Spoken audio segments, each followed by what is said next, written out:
Reflexión dominical con el Padre Eduardo Jayen. Alabado sea Jesucristo. ¿Qué tal, amigos? Vamos a reflexionar el día de hoy sobre el Evangelio que nos presenta San Marcos en este domingo 24 del tiempo ordinario, en el que vemos que Cristo Jesús hace un balance a mitad de su vida pública con una pregunta que hace a los discípulos, diciéndoles: ¿quién dice la gente que soy yo? ¿Y quién dicen ustedes que soy yo? Es decir, nuestro Señor quiere ver si a mitad de su vida pública, en este acompañamiento que está haciendo a los apóstoles, van ellos captando el mensaje de Jesús. Y se encuentra con que el balance es negativo, porque solamente uno de ellos, Pedro, es el que le dice: tú eres el Mesías, el Hijo de Dios vivo. Y los demás apóstoles no dijeron absolutamente nada. Las cosas no son muy diferentes al mundo en el que vivió Jesús.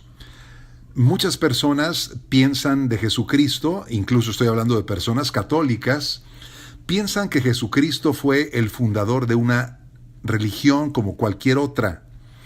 Cristo como una gran figura humana y la Iglesia como una gran organización tipo ONG.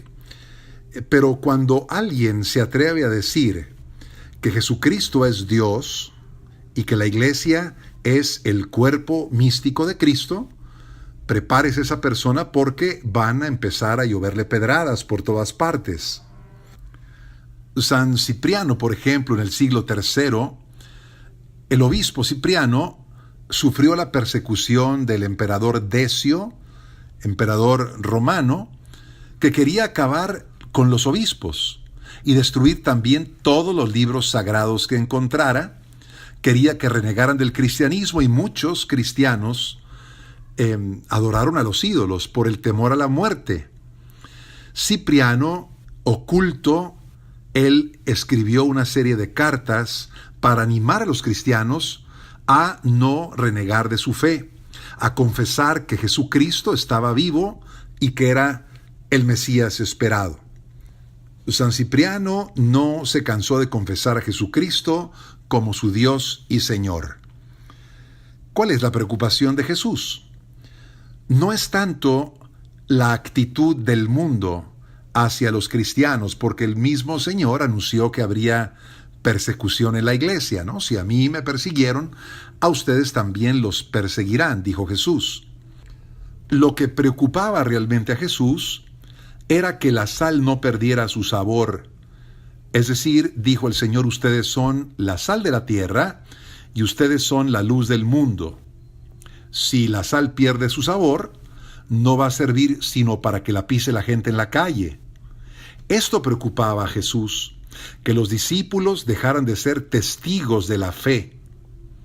Nos preguntamos entonces si nosotros, hombres y mujeres del siglo XXI, conocemos el misterio de Jesucristo y si podemos nosotros también confesar con nuestra palabra y testimonio que Jesucristo es el Mesías, el Hijo de Dios vivo. Miremos por un momento la fe del apóstol Pedro. Pedro ha tenido una moción que le dio la gracia de Dios cuando el Padre se lo dijo. Tú eres el Mesías, dice Pedro inspirado. ¿Y qué sucedió? Pedro retrocede porque cuando se abandonó a sí mismo, volvió a ser el hombre carnal, puso su confianza en la carne, se dejó llevar por la gloria humana y entonces empezó a tratar de persuadir a Jesús que no fuera por el camino de la cruz. Muchos cristianos pasamos por la misma situación hoy en día. Nuestro modo de pensar es como el mundo piensa. Y a veces esto nos puede ocurrir también a los sacerdotes, cuando nosotros buscamos glorias humanas, pobres sacerdotes y pobre iglesia. Nos va muy mal, porque entonces ya no encontramos un testigo, sino un funcionario religioso. Hay que orar siempre por los sacerdotes. Se hace una persona ilusión de que va a ser feliz cuando se deja llevar por la concupiscencia de la carne, la concupiscencia de los ojos o la soberbia de la vida. No podemos ser felices renunciando a la cruz. ¿Cuántas vidas encadenadas, envilecidas, destruidas, tiene que recoger la misericordia de Dios por las calles del mundo? Muchas personas hoy quieren evitar la cruz. En México tenemos el triste ejemplo de muchos jóvenes que por no hacer una vida sacrificada para ganarse el pan honestamente, se van por el camino fácil, el camino de meterse a las mafias, a las drogas, y ahí se encadenan, se destruyen y se mueren tantos jóvenes. Nadie, pues, por este camino va a lograr su propia felicidad. El camino es el camino de la cruz. Pedro se asustó al principio y después fue comprendiendo que era necesario tomar la cruz para llegar a participar de la resurrección de su Señor.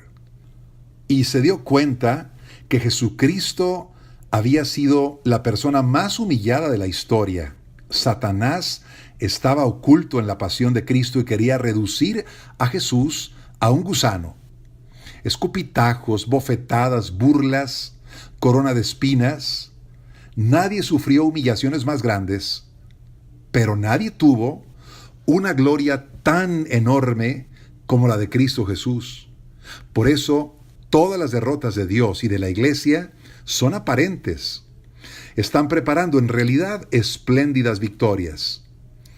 San Genaro, mártir del siglo IV, que fue obispo de Nápoles, él sufrió la persecución del emperador Diocleciano, en donde fue prisionero, fue llevado a la cárcel, lo llevaron después junto con otros cristianos al anfiteatro, y ahí los echaron a todos a las fieras.